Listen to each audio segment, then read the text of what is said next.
le poids des mots. Est-ce que c'est son micro? Ah, c'est l'autre. Je vous donne le meilleur. C'est le bon micro. Oui. Moi, je ne parle pas au nom de Yoël Cher, mais c'est grâce à Yoël Cher que je suis là. Il m'a demandé de venir et de réfléchir, puisque je suis à la fois professeur, journaliste, mais aussi interprète de conférences, au poids des mots qui vont de l'antisionisme vers l'antisémitisme, je dirais, et vice-versa. Il m'a dit de mettre l'accent sur le français et qu'il y a quelques années, en 2012, lors d'un précédent congrès du Mébrit, il avait déjà travaillé avec vous sur un certain nombre de mots qu'il fallait éviter quand on traduisait un concept de l'hébreu ou d'une autre langue. Donc je vais essayer de ne pas reprendre les mots qu'il avait traités à l'époque et d'essayer de réfléchir aux mots qui sont à l'ordre du jour aujourd'hui, puisque vous le savez, il y a eu de très très nombreux débats autour de l'antisionisme et de l'antisémitisme. Alors pour résumer, parce qu'il y en a eu trop, on peut dire que l'antisémitisme est un racisme qui a été considéré comme un délit pour lequel on peut même aller en prison en France, tandis que l'antisionisme est considéré comme une opinion qui va à l'encontre d'une idéologie qu'est le sionisme, et que donc, par exemple, la récente proposition d'Emmanuel Macron d'une commission spécialisée qui a été créée pour justement débattre de l'antisémitisme et de l'antisionisme et qui viserait à rendre pénalisable, donc criminalisé, comme disent certains, l'antisionisme, a évidemment engendré un vaste débat, puisque ça voudrait dire qu'on pourrait aller en prison parce qu'on condamne le sionisme. Alors évidemment, en France, tous ces débats, encore une fois, j'ai lu avant, pour préparer cette conférence, énormément de commentaires qui ont été rédigés par le public après des articles ou des émissions de télévision, etc. Et je me suis rendu compte qu'il y a un cafouillage absolu, un embrouillamini dans l'utilisation des termes, et que beaucoup se sont offusqués qu'on ose mettre sur le même plan antisionisme et antisémitisme et en faire un délit. Mais évidemment, ce qui avait été proposé n'était pas une loi contre l'antisionisme, mais une recommandation visant à faire de l'antisionisme considéré comme étant la négation du droit légitime d'Israël à être un État, donc en fait suggérer la disparition de cet État, c'est cela qui est criminel. Alors que critiquer la politique du gouvernement israélien n'a rien à voir avec de l'antisionisme. C'est une opinion. Donc il n'est pas question d'interdire un débat d'opinion. Ce qu'il est interdit, c'est de lancer un appel à délégitimer l'existence de l'État d'Israël et à critiquer ceux qui légitiment Israël. Donc voilà en gros la différence entre antisémitisme, et je ne rentre pas dans le débat du fait que sémite, c'est évidemment les descendants de Sem et que tous les peuples du Moyen-Orient sont des sémites et que les langues sémitiques sont des langues diverses, y compris l'arabe, et que donc quand on dit antisémite, en fait on devrait dire judéophobe, puisque antisémite ça pourrait être aussi anti-arabe, anti-libanais, etc. Donc, à part cette nuance, il va sans dire que quand on parle d'antisémitisme, on pense à la haine des Juifs, et quand on pense à antisionisme, on pense à la haine d'Israël. C'est dans ces cas-là qu'il faut comprendre ces deux termes. Alors, je me suis posé la question à partir partir notamment des centaines de commentaires que j'ai lus émanant du public, de la raison, peut-être en dehors de la haine pure, bien entendu, parce que la haine, ça ne s'explique pas, ça peut être transmis de génération en génération, mais est-ce qu'il y a des raisons, peut-être pas objectives, mais en tout cas compréhensibles, qui expliqueraient d'une part l'antisémitisme et d'autre part l'antisionisme? Alors je ne vais pas débattre du problème du peuple déicide, les Juifs accusés d'avoir tué Jésus, ça c'est véritablement, ce n'est pas lié à l'antisionisme, mais je voudrais me poser la question en tout premier de ce problème que pose en français le fait qu'il n'y a qu'un seul mot pour désigner à la fois le peuple et la religion.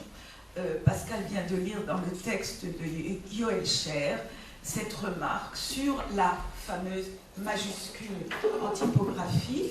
Vous savez peut-être, sûrement, que la langue française exige que lorsqu'on parle de religion en général, on utilise des minuscules et il faut écrire avec des minuscules les chrétiens, les musulmans, les juifs. Mais lorsqu'on parle de peuple, il faut utiliser une majuscule et il faut écrire les Français, les Arabes, considérés en tant que nation, mais aussi les Juifs, considérés en tant que nation. Et donc il y a une ambiguïté en français qui fait que le juif peut être écrit d'une part avec un petit j quand on considère la religion, d'autre part avec un grand j quand on considère qu'il s'agit de la nation juive. Et pour un français moyen, il est presque incompréhensible de voir la différence entre juif, religion et juif, peuple, quand il s'agit de l'histoire juive, l'histoire des juifs. Est-ce que c'est le peuple ou la religion juive? Ça leur pose un vrai problème. Et donc, je veux bien croire qu'il y a une certaine naïveté quand, par exemple, je trouve, parmi tous ces commentaires que j'ai lus, une remarque du genre « Mais qu'est-ce que les juifs ont à vouloir un État ?» Est-ce que les chrétiens demandent un État? Est-ce que les bouddhistes exigent un État? En demandant un État juif, ils légitiment la demande musulmane d'avoir un État qui s'appelle le califat et qui est un État de la pureté musulmane. Et donc, on peut se dire que, ne sachant pas très bien de quoi il s'agit quand on dit Médina Yehudit, un État juif, beaucoup considèrent qu'il s'agit d'un État religieux, d'un État donc raciste, et c'est pourquoi beaucoup confondent sionisme et racisme. C'est pourquoi on a parlé à l'ONU, il y a eu une résolution égalant nazisme et sionisme, pardon, vous voyez, je dis nazisme parce que beaucoup ont considéré que le sionisme était une forme de nazisme fasciste, hein, la race pure nazie, aryenne, et la race pure juive, et puis on a considéré aussi que le racisme sioniste engendrait l'apartheid parce que les juifs voulaient être un peuple à part. Mais ça, j'y reviendrai. Donc disons que cette ambiguïté en français entre juif peuple et juif religion peut être éventuellement comprise quand on connaît les connotations en français de juif, et il en va de même à mes yeux des mots comme occupation, résistance, terrorisme. Je pense que pour un Français qui a vécu l'occupation ou dont les parents ont vécu l'occupation, le mot kibush, qui pourrait en hébreu être traduit par conquête ou par occupation, et effectivement, Ashtachim Akvushim, généralement traduit en français par territoires occupés, pourrait parfaitement être traduit territoire conquis. L'irbosh, c'est conquérir, ce n'est pas nécessairement occuper. Mais en français, le nazisme conquérant a occupé la France. Les Français ne disent pas la conquête allemande, ils parlent de l'occupation allemande, l'occupation nazie. Et pour eux, tous ceux qui résistaient à cette occupation étaient des résistants et des combattants. Et de plus, ceux que les nazis considéraient comme des terroristes étaient précisément les résistants.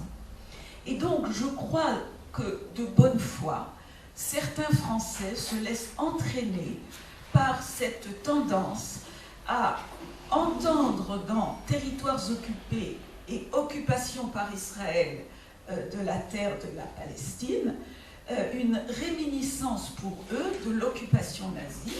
Et quand les Juifs utilisent le mot terroriste, eux entendent, c'est les nazis qui parlent des terroristes, et nous les appelons des combattants de la liberté, nous les appelons des résistants.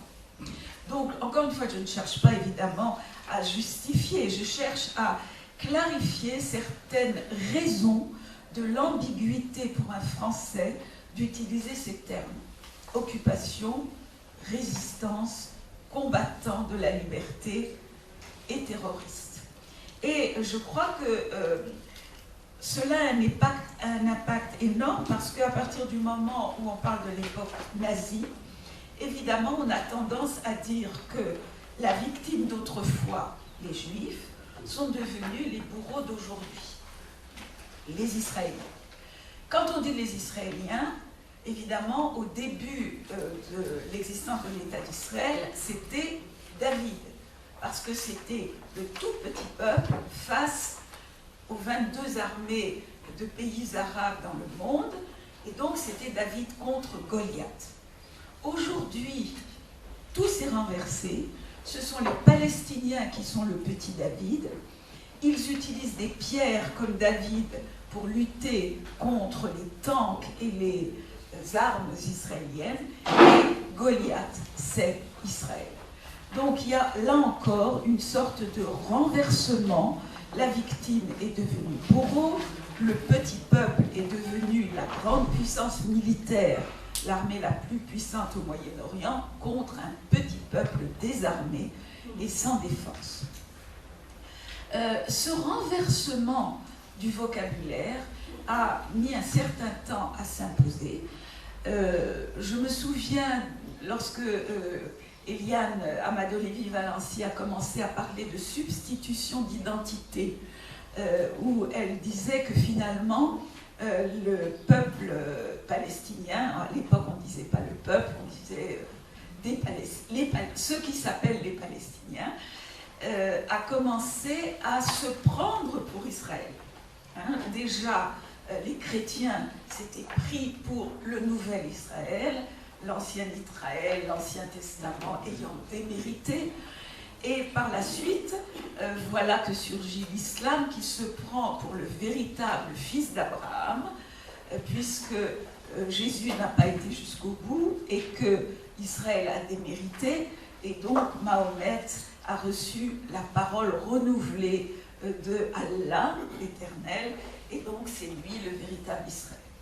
Et cette substitution de plusieurs religions va éclairer le conflit des lieux saints et de la dénomination de la terre d'Israël, mais va aussi expliquer comment, peu à peu, le Palestinien est devenu la victime du nazi israélien. Et le terme employé par les Palestiniens pour désigner la création de l'État d'Israël, vu du côté israélien, c'est le jour de l'indépendance, c'est-à-dire l'aboutissement du rêve d'un État juif où le peuple juif est souverain sur sa terre, où il a son armée pour le défendre, etc. Cette journée d'indépendance et cette libération est vécue par les Palestiniens comme la Nakba. Le terme entre, même en français dans la presse, et Nakba est un terme aussi confus, vous le remarquerez, que Shoah, parce que les deux sont laissés dans leur langue d'origine. Mais chacun sait que la Nakba, c'est la catastrophe, Donc pour les Palestiniens, il s'agit d'une catastrophe quand l'État d'Israël est créé, et pour les Israéliens, c'est l'indépendance, la libération. Mais ce que voient les Français, disons, naïfs, manipulés, ignorants ou parfois haineux, c'est que maintenant les Juifs ont un État et ils ont dépossédé le peuple palestinien et ils le massacrent. Or, massacrer, c'est faire comme les nazis. Et ils vont plus loin. Vous allez trouver en français le génocide des Palestiniens.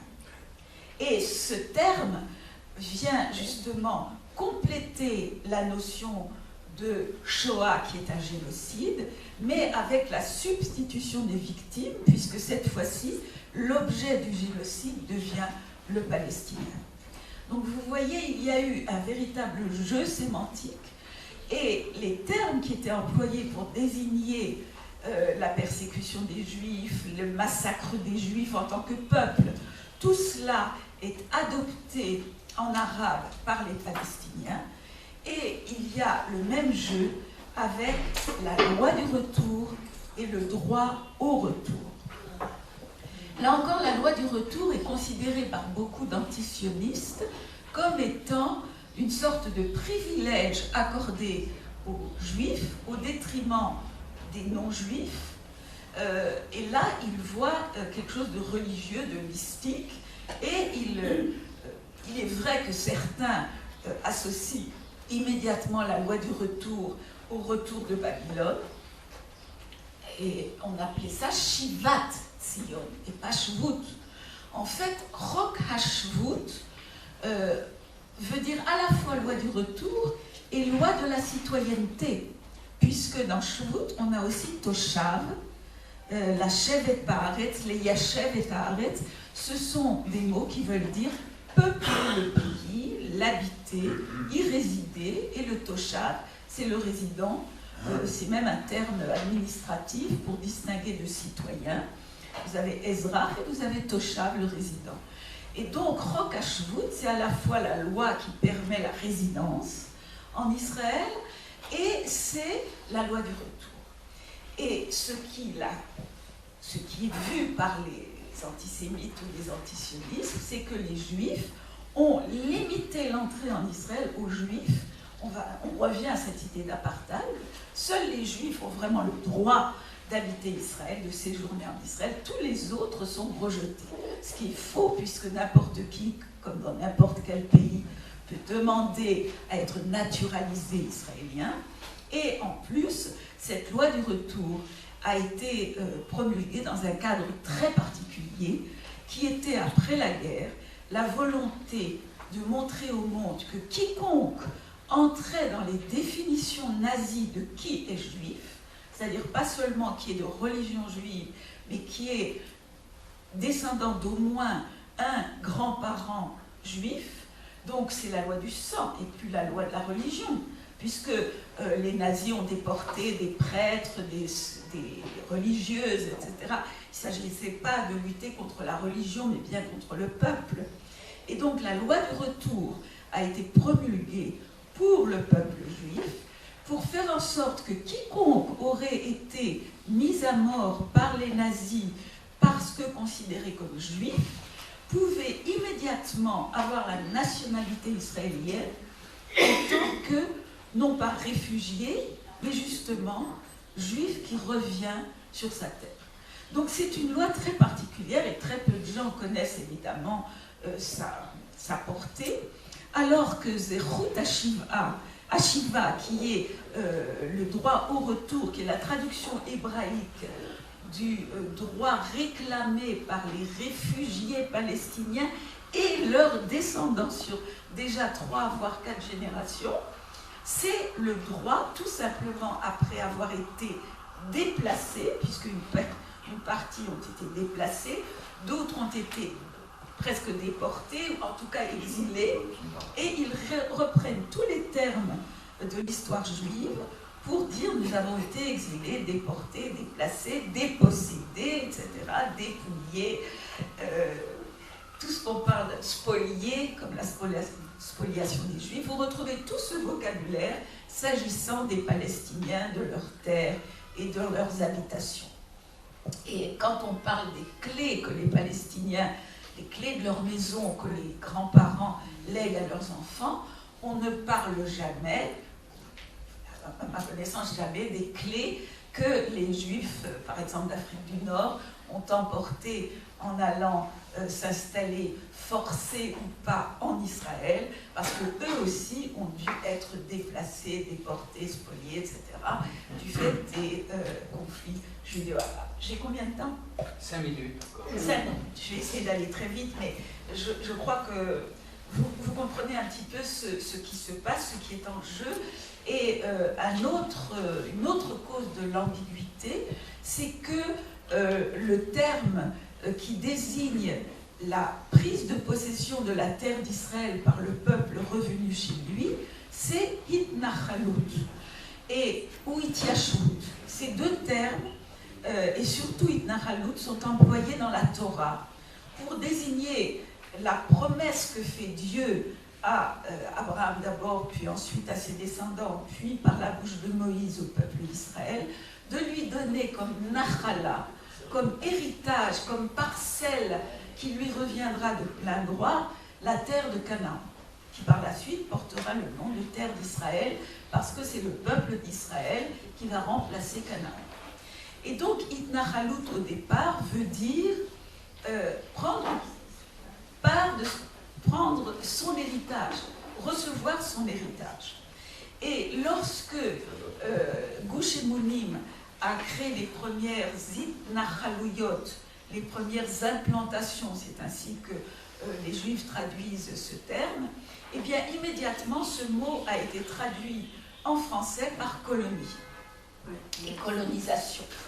Il faut dire que Ityashvut dans le dictionnaire peut aussi signifier éventuellement colonisation, puisqu'on parlait de moshavot en hébreu pour traduire le mot de colonie.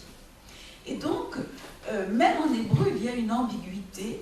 Et quand on veut vraiment parler de la colonisation des empires européens ou de l'Empire ottoman, on utilise le mot moshavot, des colonies.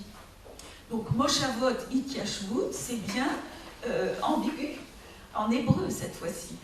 En français, il n'y a pas d'ambiguïté, c'est immédiatement traduit par colonie et colonisation. Alors, on a beau jeu d'expliquer que la colonisation, c'est l'envoi par la métropole de citoyens qui vont prendre possession de terres qui appartiennent aux autochtones pour les exploiter, pour envoyer les biens à la métropole. Le terme de colonisation pour l'installation des Juifs dans le seul pays auquel ils aspiraient et que la Société des Nations leur a accordé n'est pas une colonisation au sens strict du terme. Le mot a changé, évidemment, je vous ai parlé de Gush Emunim, après la guerre des 6 jours. Vous faites signe quand il me reste une minute. D'accord ? Après la guerre des 6 jours, il y a eu une distinction par les Israéliens, mais aussi par les pays du monde entier, entre les territoires en deçà de la ligne verte, qui était donc l'ancien territoire créé par le statu quo, par l'armistice de la guerre d'indépendance, et les territoires au-delà de la ligne verte, qui ont été soit annexés, Sipoir par Israël, comme le plateau du Golan ou une partie de Jérusalem, et les territoires qui, eux, restaient à l'intérieur de la ligne verte. Et donc on parlait de Yishuvim, localité, quand on parlait de localité à l'intérieur de la ligne verte, et on parlait de Hitnachaluyot quand il s'agissait de colonies aux yeux du reste du monde. Mais il faut que vous sachiez que deux groupes nient cette division. Ce sont d'une part une partie des Palestiniens et des antisionistes, disons une grande partie, qui considèrent que toute la terre de la Palestine a été occupée par les Juifs, et ils parlent de Tel Aviv occupé, Akko occupé, bien sûr Jérusalem occupée, Et donc, pour eux, peu importe où se trouve la localité juive, c'est une occupation.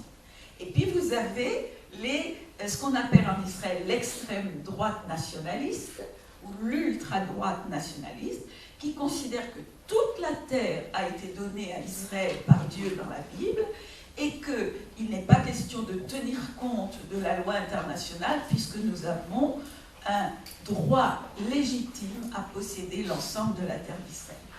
Donc là encore, c'est tout un débat, mais vous voyez que ça a sa source dans des termes qu'on trouve déjà dans la Bible.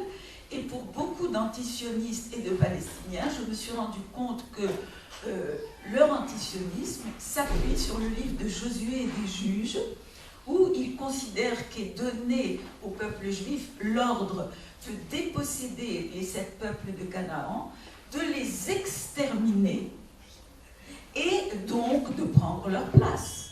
Et il voit dans ces injonctions bibliques la source du comportement de l'Israël contemporain, qui donc va déposséder les Palestiniens, les massacrer et se mettre à leur place. J'ai vu un des commentaires que j'ai lu disant je suis antisioniste parce que l'État juif s'est créé à la place d'un État palestinien qui existait. Oui. Alors, comme il me reste vraiment plus de temps, je voulais juste dire qu'on pourrait longuement parler de la topographie, les noms qui sont donnés en 2 mots, Acre, est-ce Saint-Jean d'Acre, qui en français rappelle l'État croisé, est-ce Akko, la ville israélienne, pareil pour Naplouse, qui est une forme arabisée, Naplouse, de Néopolis, la nouvelle ville qui avait été créée par les Romains, qui a d'ailleurs été appelée Naples par les croisés, puisque c'était Néopolis, la ville nouvelle, et qui en fait a été construite par les Romains à 2 km de Sichem, qui était la capitale de l'État de Samarie, Shomron donc. Et vous savez qu'après la séparation, le schisme, à partir du fils de Salomon, Roboam, donc 900 et quelques avant Jésus-Christ, presque 1000 ans avant Jésus-Christ, il y a 2 États, Mamlechet Yehuda, la Judée, Mamlechet Israël, le royaume d'Israël, et les 2 sont en fait Yehuda et Shomron, si vous voulez. Donc il y a une désignation par Israël de Yehuda et Shomron, mais il y a aussi une distinction délibérée par Menachem Begin et par d'autres négociateurs entre la définition jordanienne de la partie qu'ils considéraient comme de l'autre côté du Jourdain, la Cisjordanie. Et pour les négociateurs, la Cisjordanie, c'est un terme administratif, géographique, topographique, mais aussi diplomatique, alors que Yehuda et Shomron, dans l'esprit juif, était le terme utilisé pour la même région. Et il y aura encore énormément d'expressions, j'en ai encore quelques-unes, mais vous voyez la richesse de la réflexion autour des ambiguïtés des termes, surtout en français.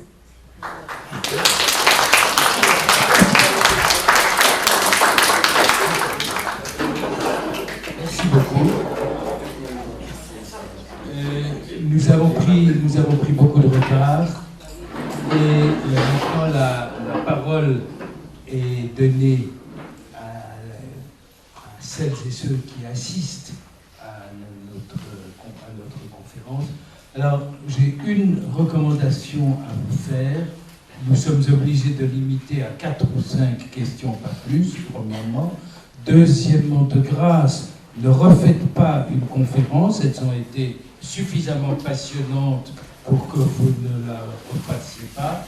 Et troisièmement, faites des questions. Posez une question de manière tout à fait succincte. Et enfin, quatrièmement, dites à qui s'adresse la question. Monsieur.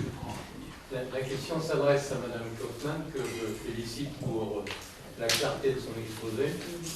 Comment explique-t-on que ces ambiguïtés étant parfaitement identifiées, on n'arrive pas à les résoudre? Je pense que la réponse, c'est une sorte soit de manipulation, soit de propagande, soit tout simplement d'ignorance. Par exemple, le commentaire que je vous ai cité disant je suis antisioniste parce que l'État d'Israël est instauré à la place de l'État palestinien, c'est de l'ignorance. Et cette ignorance est le résultat d'une propagande, d'une manipulation, d'un lavage de cerveau.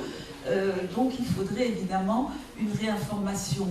Mais la réinformation n'est possible que si la personne qui vous écoute est de bonne foi, pas si c'est un dialogue de sourds.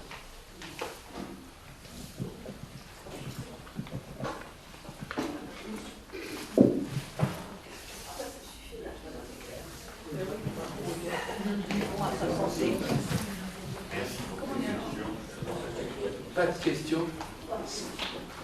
Ce qui démontre, chose qu'on savait, que vous avez toutes et tous été extrêmement lumineux. Alors, je pose encore une dernière fois, il n'y a plus de questions. Dans ces conditions, nous allons nous retrouver. Il n'y a pas de question, c'est une affirmation. C'est un remerciement. D'abord, merci beaucoup, Francine, c'était très intéressant.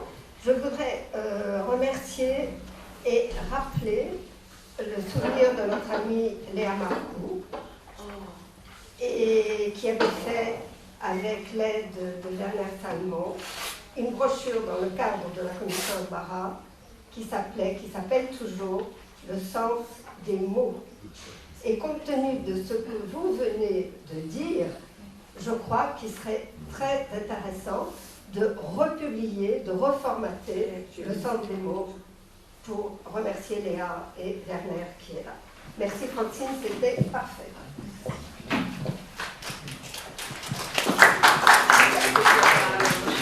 Nous nous retrouverons donc dans 10 minutes environ, après une pause.